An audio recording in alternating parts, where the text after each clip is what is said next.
Hello and welcome to Politics Today. In this programme today we will be discussing Freedom Day. This is the day that the government has announced that the vast majority of the COVID restrictions will be eased, but that raises a very important question.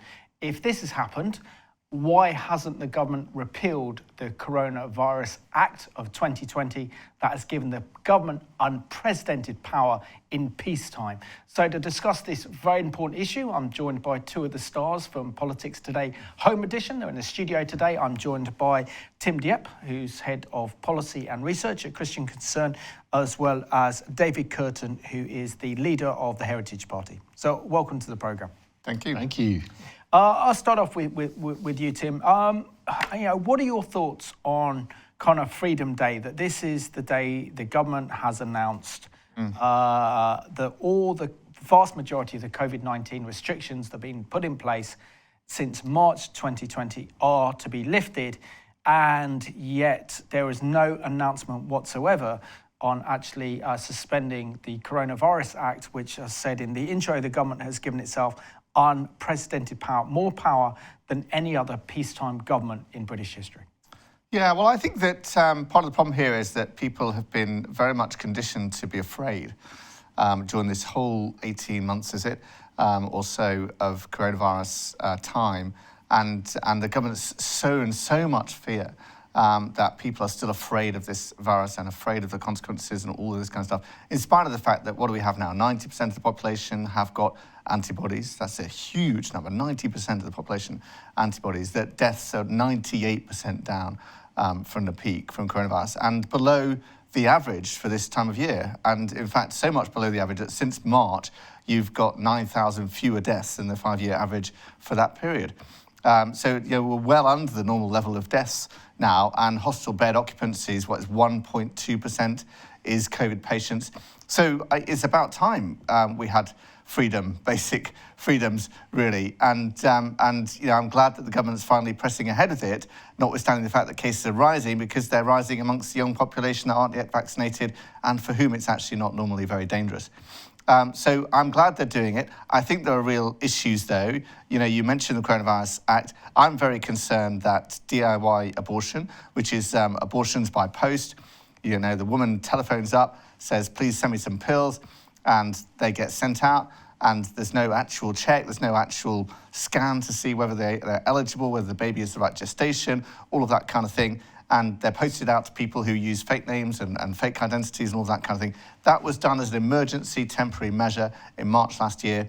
And, because people weren't supposed to leave the home, now people have been leaving the home for months and months and months for all sorts of reasons, including medical reasons, and they're still carrying it on. And I don't see a Freedom Day for abortion by post. That's not been in the announcements so far. Why are they continuing this measure that is causing hospitalizations of women for abortion to rise by 50% or so, some 500 calls to hospitals every month, and is damaging and harmful to women? The proper care is to go into a clinic and be properly seen to, but they're carrying it on. No, absolutely, which is, I've done a programme on that, and absolutely shocking. And David, welcome to our studio.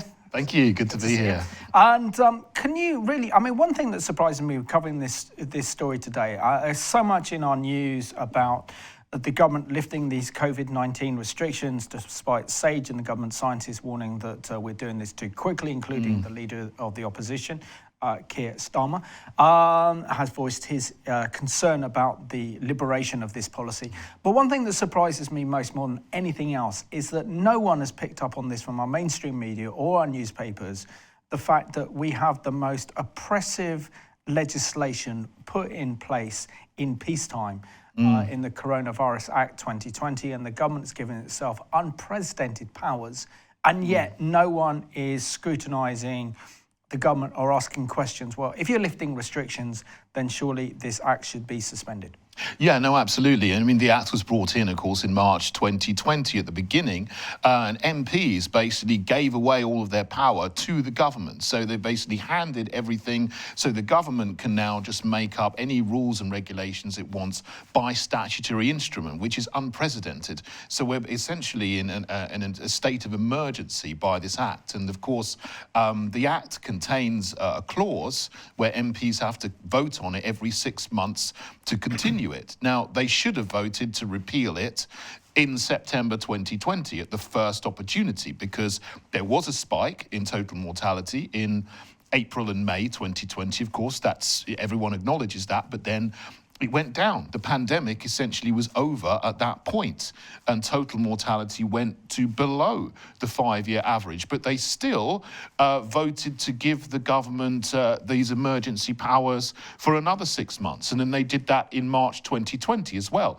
for another 6 months. And then the MPs get a chance to vote on it again in September 2020 for another 6 months. You know, they should, under any sort of logical reason, vote to repeal it at that point. But of course, the government could do that now if they wanted to. They could say, we're going to repeal this now and just do it. And, the Johnson administration has got a majority, so they could just, say to their MPs, right, we're going to repeal this now.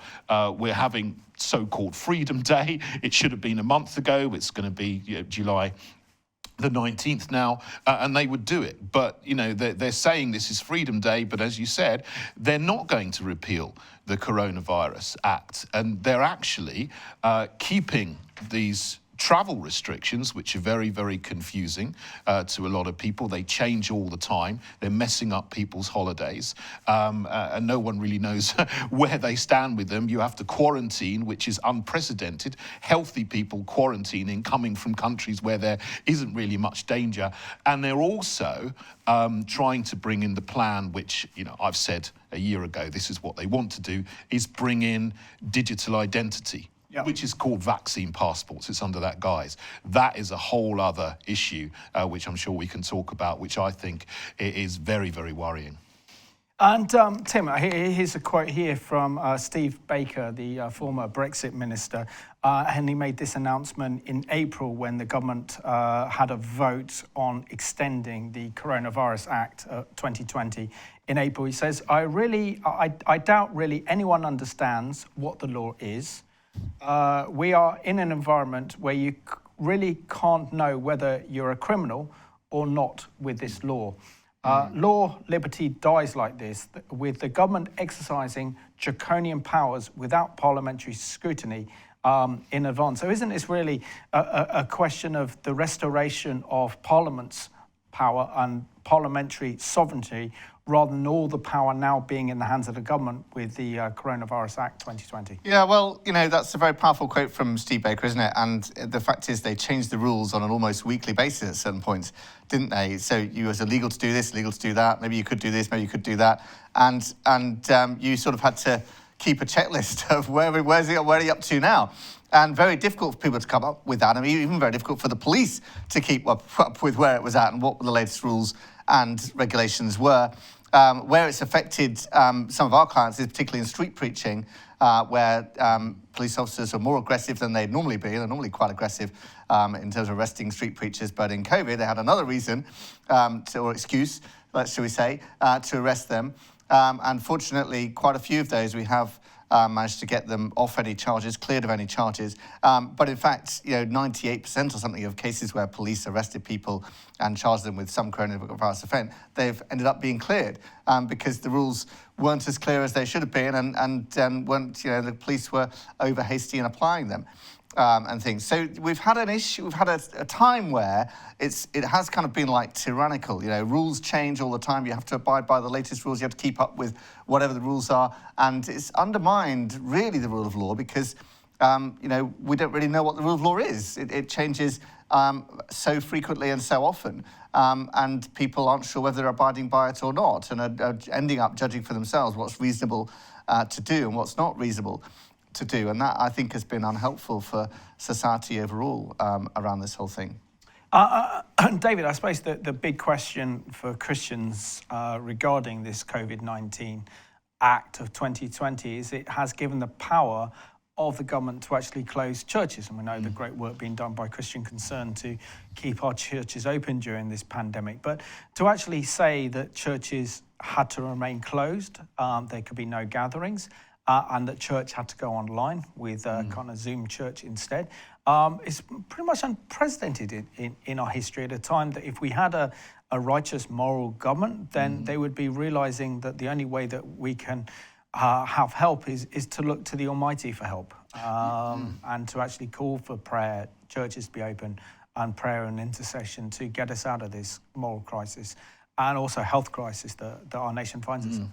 Well, absolutely. I mean, there was the Hong Kong flu in 1968, 1969. I don't think the churches didn't close then. In fact, no one really batted an eyelid about that. It was just seen as a normal flu season that happens every year, a particularly severe one. However, in the Spanish flu, 1919, 1920, the churches didn't close, and there were hundreds of thousands of people died in this country. 20 million, I think. 20 million globally. Yep. And the churches didn't close. This is nowhere near that severe, and yet they put in place this huge erosion of our civil liberties. And of course, one of the most appalling parts of that is to close places of worship, particularly churches. We saw on Good Friday, the police going into the Polish Catholic Church in Balham and threatening the worshippers with fines and arrests if they didn't disperse, even though they were, obeying the rules that they were supposed to obey in the time. And this is one of the things that we mentioned. No one actually really knows what all the rules are because they change from day to day, completely all the time. So often the police don't know and people don't know. But certainly this shouldn't be happening, in this country, that churches are being closed. And I salute the people that brought the legal case in Scotland against the Scottish government that said this is wrong, and the courts overruled that regulation in Scotland and said, well, from now on churches have to open. But of course now there's differences because within the UK, so you've got England, Scotland, Wales. There's different governments making the decisions in the different parts of the UK. So we have to bring legal challenges in each of the different countries of the UK. So, I really hope that they don't bring this back in England. I don't think they will, David. I think it was ruled on the basis that it was two things. One, it was an infringement of the Constitution. Well, that's kind of Scotland-specific in a way, but also there's infringement of human rights. And that would apply right across the UK. And so that judgment, I know it's been seen in Number 10, it's been seen through government. They know that it was ruled illegal. And even though the Act remains in force, and even if they vote to continue it to be in force, let's say in September, they know they can't just close churches. It would be illegal for them to do so. They would immediately face a legal challenge, which they would lose. So I think this win is like one of the most significant things I think we can say for definite, whether we have a COVID-20, a COVID-23, a COVID-27, whatever, third wave, fourth wave, fifth wave, whatever. The government can't enforce the closure of churches, enforce churches not to meet. And I think that's a very powerful precedent that has been set. And it may even be the only legal case that actually successfully challenged those emergency powers of the Coronavirus Act. But Tim, do you think our Prime Minister, Boris Johnson, who's given himself unprecedented power, I mean, he has a huge majority in Parliament anyway, so 80 plus MPs, so he has a huge majority, effectively can rubber stamp anything he wants. Do you think he's woken up to the reality now that the Christian liberties or religious freedom is such an important component of our democracy? It's one of our foundations of this country. And to ignore that or not respect it places him in a kind of dangerous situation, because then there's a danger with this act that he can be a tyrant because he hasn't restored parliamentary democracy and hasn't given Christians that freedom they need to pray and to worship. I think he knows that the courts have ruled that was wrong. Obviously, he knows that Theresa May said this sets a terrible, dangerous precedent in Parliament and so on. He knows there was massive opposition to him doing it as a breach of religious freedom. and stuff. So I think he will avoid trying to stop that again. I think, they can issue guidance. They can say, our guidance is for churches not to meet, whatever, that's fine. But to actually make it a criminal offence to gather, to worship the Lord Jesus, to proclaim the gospel in public, whatever, that's where they massively overstep the line, and they have learnt their lesson. I don't think they'll do that again. But I think what they mustn't do as well is bring in other restrictions on top of that. So they know they need to leave the churches open, but they mustn't say, oh, you have to wear a mask to go to church. You mustn't sing if you go to church. You must have caps and limited numbers in church. You're not allowed to sit next to each other. Because, I've tried to go to church in the last few months, but you've had to book a place. I mean, this is unprecedented. You can go, but you can't go because there's a limit on the numbers. You can't just turn up at the door of many, many churches. You have to book in advance. And so everything is there. You might be allowed to go, but everything is to make the experience or, the act of worship unpleasant and inhibited and difficult to go to. And so they mustn't do this as a way to discourage people from going to church, even though they know that they have to let people go because of human rights legislation. Yeah. And Tim, recently we saw the final of Euro 2020 at Wembley, England versus Italy. It wasn't a great result for us. But we did see that over 60,000 fans were at Wembley Stadium. Now, I couldn't believe there's going to be much social distancing queuing up to actually get into the stadium, let alone being in a packed stadium like it was, with all the emotions riding high. Now, if we can open up our national stadium to football fans, and surely this is a signal that the churches need to be opened. Of course, we have to take sensible measures in protecting the vulnerable, but realising that the church and attending church is a necessity. Well, I obviously, that's outdoors, and that's another consideration in that. But I hope that churches make most of their freedom that they're going to recover on July the 19th, and allow singing and don't insist on masks. And be respectful and take reasonable precautions.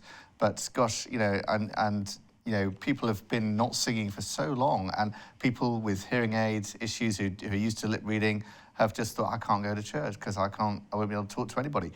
And then you've had the experience, like you said, about having to book in and all of that kind of thing. So I hope that all of that stuff sort of falls away quite quickly, and that churches, you can walk into church again and worship and sing your heart out and not have these awful masks restricting people's interaction and making it very hard to hear people and all of that kind of thing going on, and that churches celebrates and praise God for the freedoms that we took for granted. Oh, absolutely. I mean, what I would say about that is I think, one of the things that we've seen over the last 2 or 3 weeks is many, many people who are leaders who are pushing all of these regulations have been breaking their own rules. And of course, Matt Hancock, Boris Johnson not wearing a mask at the G7 summit with all of the other world leaders. None of them had to quarantine to come to the UK, whereas other citizens would have had to quarantine if they're coming here from, say, Germany or somewhere. You have Prince William and Prince George in a football crowd with 50,000 other people not wearing a mask. I mean, I think, people have made the comment. I very much doubt that 2 future kings of England would be amongst 50,000 other people without masks if there were a real pandemic and it was still going on. They wouldn't have been allowed to go anywhere near such a large group of people all gathering together, not social distancing, if you like. And you've seen Patrick Vallance at Wimbledon with no masks, no mask on, and he's one of the people who is suggesting we should all, wear masks. So there's so much hypocrisy amongst the leaders, amongst the scientists, amongst the sort of global leadership as well, who are pushing these things, not just in the UK, but outside the UK and other countries. I think, there is no logical reason now to keep churches closed or to keep any restriction on churches or any other venues where people gather, including pubs, football matches, nightclubs, bars, restaurants at all, because we've seen those global leaders acting against their own rules. Don't appreciate the cost of lockdown and the cost of all these restrictions. They seem to take for granted that it sort of comes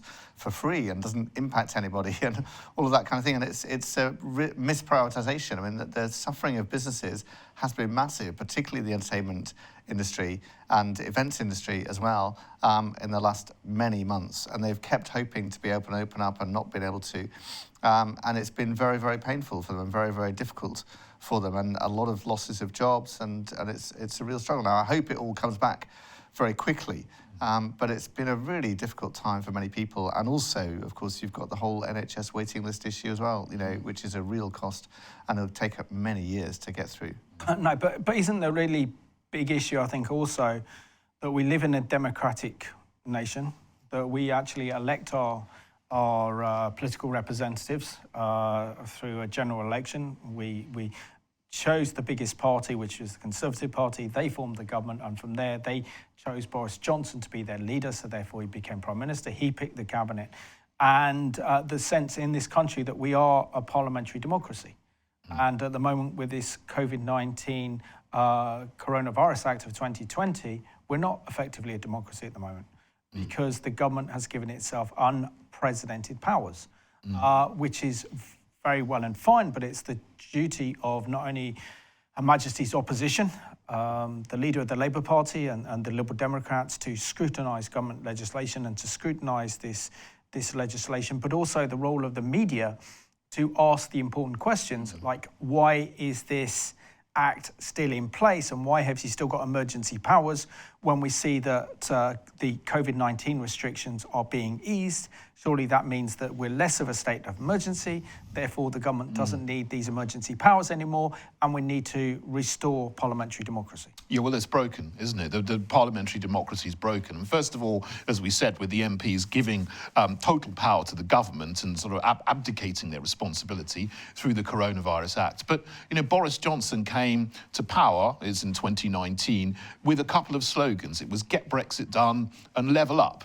And those were the things at the time that people wanted. And that's why they voted him in, I think, with a large majority. But this is a new situation. But you thought that he was in favour of liberty and freedom. But he's turned out to be exactly the opposite of that. Whereas he might have said that at the beginning, within a couple of months of the beginning of this sort of COVID episode, he was taking away our freedoms and imposing all of these rules in every sector of society to take away our civil liberties, close down businesses, and then the police were enforcing them in quite a draconian manner. I mean, I myself was stopped and nearly fined just for sitting on a park bench with two other people at one point in time. That's a big crime, isn't it? Yeah, that was a crime. I'm sitting, talking to two other people. I mean, they're absolutely ridiculous, and that's sort of what the situation we were in. But of course, Labour. The only difference between Labour and the Conservatives is that they're even more in favour of locking down and having stricter restrictions.